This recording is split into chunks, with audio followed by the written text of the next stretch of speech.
Times news channel देख रहे आप सभी दर्शकों का बहुत बहुत स्वागत है। मैं हूं रमनदीप कौर। इस वक्त की बड़ी खबर आ रही है प्रयागराज से। क्या है पूरा मामला, देखने के लिए बने रहिए हमारे साथ। संगम नगरी प्रयागराज में उस समय हड़कंप मच गया जब बहरिया थाना क्षेत्र के सिकंदरा स्थित गाजी मियाँ की दरगाह पर भगवा झंडा लहराया गया। नवरात्रि की रामनवमी तिथि पर मानवीर प्रताप सिंह की अगुवाई में सुहेल देव सम्मान सुरक्षा मंच के कार्यकर्ता भगवा ध्वज लेकर जुलूस निकाला और वहां पहुंच गए। जय श्री राम का उद्घोष करते हुए दरगाह के मुख्य द्वार पर चढ़कर भगवा लहराने लगे और दरगाह हटाने की मांग करने लगे। कुछ देर बाद दरगाह पर भगवा झंडा लहराने और नारेबाजी का वीडियो इंटरनेट पर वायरल होने लगा। ये देख स्थानीय लोगों में खलबली मच गई। इसकी जानकारी पुलिस को मिली तो पुलिस ने मौके पहुंचकर सबको हटाया। सूचना मिलने पर जब पुलिस वहां पहुंची तो प्रदर्शनकारी भाग निकले। वहीं अब इस मामले पर डीसीपी गंगानगर कुलदीप सिंह गुनावत का कहना है, दोषियों के खिलाफ सख्त कार्रवाई की जाएगी और लापरवाही करने वाले पुलिसकर्मियों पर भी विभागीय कार्रवाई की जाएगी। माहौल ख़राब करने वाले किसी भी दोषियों को बख्शा नहीं जाएगा।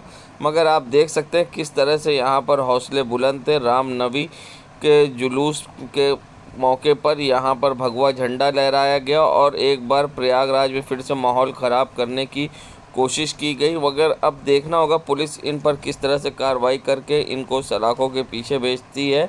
फिलहाल ये वीडियो सोशल मीडिया पर वायरल हो रहा है और क्या कुछ कहना है डीसीपी गंगानगर कुलदीप सिंह गुनावत का इस पूरे मामले पर, आइए दिखाते हैं आपको।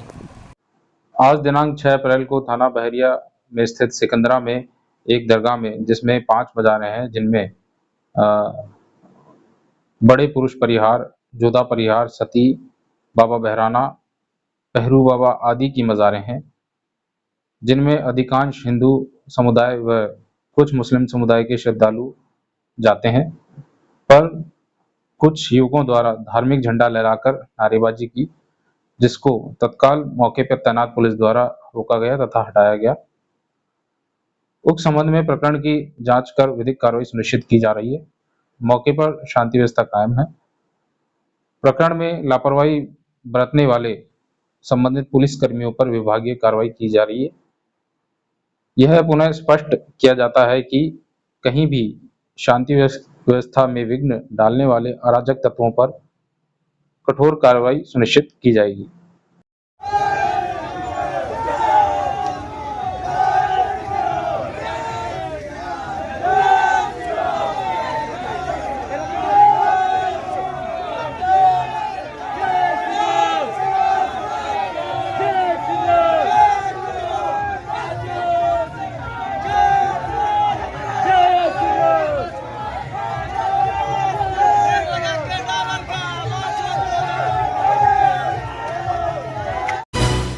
संगम नगरी प्रयागराज में महाकुंभ के दौरान बनकर तैयार हुआ महर्षि भारद्वाज आश्रम कॉरिडोर। बता दें, महर्षि भारद्वाज जहां पहले आयुर्वेद के जनक और विमान के जनक बताए जाते हैं, जहां उन्होंने हवाई विमान बनाया था और साथ ही आयुर्वेद को भी बढ़ावा दिया था। यहां पर वे काफ़ी छात्रों को शिक्षा दिया करते थे। त्रेता युग में भगवान श्री राम भी यहाँ 2 बार आए थे, जब वनवास जा रहे थे और जब अयोध्या लौट रहे थे। ऐसे में क्या मान्यताएं हैं यहाँ के कॉरिडोर को लेकर, किस तरह से महर्षि भारद्वाज आश्रम में भगवान राम, माता सीता, भाई लक्ष्मण आए थे और किस तरह से यहाँ पर उन्होंने महर्षि भारद्वाज जी से बात की थी और किस तरह से उन्होंने प्रयागराज में पूजा अर्चना की थी, वो भी हम आपको बताएंगे। मगर सबसे पहले आपको दिखा रहे हैं किस तरह से भव्य कॉरिडोर बनाया गया है, जहां पर रामायण की कलाकृति दीवारों पर उकेरी गई है। यहाँ पे प्रयागराज जी का भी मंदिर है और साथ ही महर्षि भारद्वाज की गुफा है। और ऐसे में यहाँ पर पर्यटन को भी अब बढ़ावा मिला है। देश ही नहीं विदेश से भी यहाँ लोग पहुँच रहे हैं और दर्शन करते हैं। संगम से जो लोग आते हैं वो यहाँ ज़रूर आते हैं, क्योंकि ये जो स्थल है वो भगवान श्री राम से जुड़ा है और भगवान श्री राम से जुड़े स्थल पर लोग ज़रूर पहुँचते हैं और यहाँ की भव्यता और दिव्यता के बारे में ज़रूर जानते हैं। जिस तरह से रेड स्टोन से ये बना कॉरिडोर है अपने आप में एक अनोखा है और सबसे खास बात है कि आध्यात्म को बढ़ावा देने के लिए महर्षि भारद्वाज मंदिर का भी उद्धार कराया गया है और पुनः निर्माण कराया गया है। और रेड स्टोन से जो इस पर कलाकृतियाँ बनाई गई हैं और जो इस पर नक्काशी की गई है वो भी देखने लायक है। महर्षि यक्षशाला मंदिर में भी यहाँ पूरी तरह से जो गुफा थी उसको भी पुनः निर्माण करा के एक अनोखा सा रंग रूप दिया गया है और यहाँ आने वाले लोगों में काफ़ी उत्साह होता है। यहाँ पर भगवान शिव की भी पूजा अर्चना की जाती है।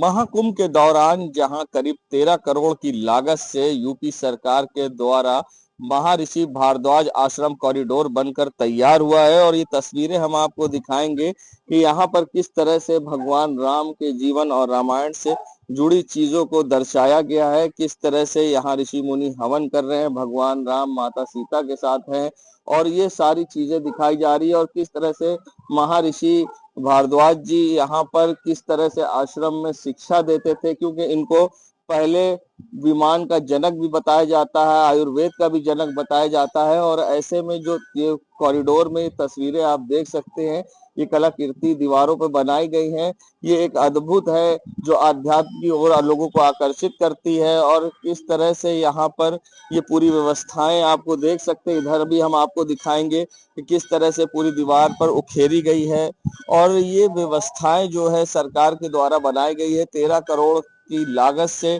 ये रेड स्टोन से पूरा कॉरिडोर बनाया गया है महर्षि भारद्वाज आश्रम का। और ये बता दें आपको कि सबसे खास बात यहाँ पर कई मान्यताएं भी हैं, क्योंकि भगवान राम यहाँ पर खुद 2 बार आए हैं। फिलहाल हम आपको अंदर मंदिर के ले चलते हैं और दिखाते हैं किस तरह से मंदिर में आगे किस तरह से निर्माण हुआ है, किस तरह से विकास हुआ है। आइए चलते हैं मंदिर में किस तरह से ये निर्माण है, ये भी हम आपको दिखा रहे हैं। सबसे बड़ी चीज है कि यहाँ पर देखिए पहले ही सीढ़ी चढ़ते ही प्रयागराज जी का मंदिर है, फिर उसके बाद महर्षि भारद्वाज जी का मंदिर है। और सबसे खास बात यह है कि भगवान राम जब वनवास पर जा रहे थे तो वो यहाँ पर आए थे और सबसे बड़ी बात है कि उन्होंने महर्षि भारद्वाज जी से आगे जाने का मार्ग पूछा था। महर्षि भारद्वाज जी ने उनसे कहा था, आप विष्णु जी के अवतार हैं, मुझे बताने क्या जरूरत है। तो उन्होंने बोला था कि मैं मानव जीवन लेकर आया हूँ और उसकी मर्यादा रखनी है, आप मुझे बताएं कि आगे मुझे कहाँ जाना है। इसीलिए भगवान श्री राम को मर्यादा पुरुषोत्तम राम भी कहते हैं। तो उन्हें महर्षि भारद्वाज जी ने चित्रकूट जाने के लिए कहा था और बताया था कि आपके लिए वहां खाने की भी व्यवस्थाएं होंगी। तो भगवान श्री राम वहां गए और वो वनवास में थे। वहां से जब वे रावण का वध करके वापस आ रहे थे तो यहाँ से धुआं उठता दिखा माता सीता को। तो माता सीता ने पूछा, ये धुआं कैसा? तो भगवान राम ने बताया कि महर्षि भारद्वाज जी अपने आश्रम में शिष्यों के साथ हवन यज्ञ कर रहे हैं, तो उन्होंने मिलने की इच्छा जाहिर की। जिसके बाद भगवान राम ने यहाँ संदेश भिजवाया, तो साथ ही उनसे मिलने के लिए महर्षि भारद्वाज जी ने मना कर दिया था। कहा था कि आप रावण का वध करके आए हैं, आपको ब्रह्म दोष है, इसलिए मैं आपसे नहीं मिल सकता। आप पहले गंगा स्नान करिए, पूजा करिए, फिर उसके बाद आइए। तो यहाँ पर भगवान राम ने गंगा स्नान करके मनकामेश्वर मंदिर में भगवान शिव की जो शिवलिंग थी स्थापित करके अभिषेक किया था। उसके बाद यहाँ पर भारद्वाज जी ने उनसे मुलाकात की थी। साथ ही जो उनका पुष्पक विमान था भगवान राम को दिया था, जिससे वे अयोध्या रवाना हुए थे। फिलहाल ये मान्यताएं हैं, ये कहानियां जो बताई जाती हैं, जो इस मंदिर से जुड़ी हुई हैं, ये एक लोगों को आध्यात्म की तरफ लाती हैं, क्योंकि जो आध्यात्म है सनातन का वो अपने आप को मजबूत करता है। और ये जो कॉरिडोर यूपी सरकार के द्वारा बनाया गया है ये काफी भव्य दिव्य है। ये महर्षि यज्ञशाला मंदिर है, जो गुफा है उनकी, यहाँ पर वो यज्ञ करते थे, तप करते थे। ये मंदिर है, यहाँ पर और भी भगवान की कलाकृतियां यहाँ पर हम आपको दिखाएंगे कि मौजूद हैं। यहाँ पर लोग आ रहे हैं, पूजा अर्चना कर रहे हैं। यहाँ देश के कोने कोने से लोग श्रद्धालु आते हैं और पूजा अर्चना करते हैं और साथ ही संगम स्नान करते हैं। तो इसलिए ये कॉरिडोर का महत्व काफी बढ़ जाता है, जो करीब योगी सरकार के द्वारा बनाया गया है। आपको दिखाएंगे ये तस्वीरें जो महर्षि भारद्वाज आश्रम कॉरिडोर की हैं, जो यहाँ पर पूरी तरह से बनकर तैयार हो चुकी हैं। फिलहाल हम उनसे बात भी करेंगे कि किस तरह से यहाँ पर ये पूरी व्यवस्थाएं हैं, क्या खास है। बताया है किस तरह से पूरा कॉरिडोर बनकर तैयार हुआ योगी सरकार के द्वारा, और जिसके बाद श्रद्धालुओं का और पर्यटकों का यहाँ आना और ज्यादा हुआ है, और जो मंदिर की भव्यता थी, दिव्यता थी और बड़ी है। वीडियो जर्नलिस्ट सामू कुशवाहा के संग सैयद मोहम्मद आमिर, प्रयागराज। संगम नगरी प्रयागराज के मेजा थाना क्षेत्र के सुराव गांव निवासी जयप्रकाश शुक्ला, रवि शुक्ला, वैभव शुक्ला, राम शुक्ला के खेत में खानपुर स्थित गेहूं के खड़े फसल में आग अज्ञात कारण से लग गई। आग लगने के कारण तेज धुआं उठने लगा और आग की लपटें उड़ने लगी। वहीं मौके पर स्थित लोगों ने मिलकर आग बुझाने में जुट गए, जिसके बाद आग पर काबू पाया गया। करीब 5 बीघे से ज़्यादा खड़ी फसल जलकर राख हो गई और जिससे नुकसान भी हुआ है। बता दें, अगर सही समय पर लोगों ने मिलकर आग नहीं बुझाई होती तो ये आग विकराल रूप और ले सकती थी और ऐसे में एक बड़ा हादसा हो सकता था। बता दें, मेजा थाना क्षेत्र के सुराव गांव का मामला है, जहां पर गेहूं की खड़ी फसल में अज्ञात कारणों से आग लगी। आग ने विकराल रूप धारण किया। नगरी प्रयागराज में उस समय हड़कंप मच गया। प्रयागराज के महाकुंभ में बने पाटून पुल को हटाने के दौरान हादसा हुआ है। चालक समेत 4 घायल हुए हैं। पाटून पुल नंबर 23 पीपा हटाने के दौरान हुआ हादसा। क्रेन अनियंत्रित होकर गंगा में पलटी। क्रेन चालक समेत 4 मजदूर गंभीर रूप से घायल हुए हैं। घायल मजदूरों को अस्पताल में चल रहा है इलाज। लोक निर्माण विभाग की बड़ी लापरवाही आई सामने। अचानक जहां अमानक तरीके से हटाए जा रहे पाटून पुल, लोक निर्माण विभाग के द्वारा हटाए जा रहे थे पाटून पुल। शिवकुटी थाना क्षेत्र के पास रिंग रोड की घटना है, जहां पर जेसीबी अनियंत्रित होकर पलटी है गंगा में और साथ ही ड्राइवर समेत 4 मजदूर घायल हुए। आप देख सकते हैं यहाँ पर किस तरह से जेसीबी पलटी है और पाटून हटाने का कार्य चल रहा था। महाकुंभ में बनाए गए थे पाटून पुल।